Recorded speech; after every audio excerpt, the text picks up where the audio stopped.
Today we will talk about theory of intelligence. So, before we talking about theory of intelligence, we have to know that what is intelligence. So, intelligence is an ability that a person learns to act completely, where I have to behave in such a way, how to act in a place, how to think, how to make adjustment in a particular environment. So, having all this capacity is known as intelligence.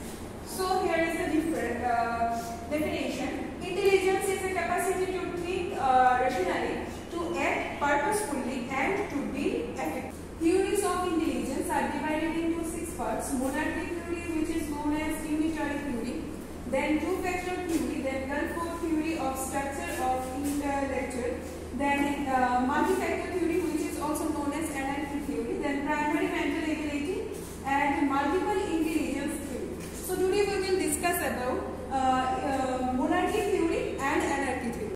So now we will discuss about monarchy theory. So this theory tells that intelligence consists of one factor, a fund of intellectual competence which is universal to all activities of the individual. Then it is the general mental ability of the individual that enables him to succeed in every sphere of life. This theory fails to explain why people perform in different fields. So next topic, anarchy discussed by my colleague. Thank you.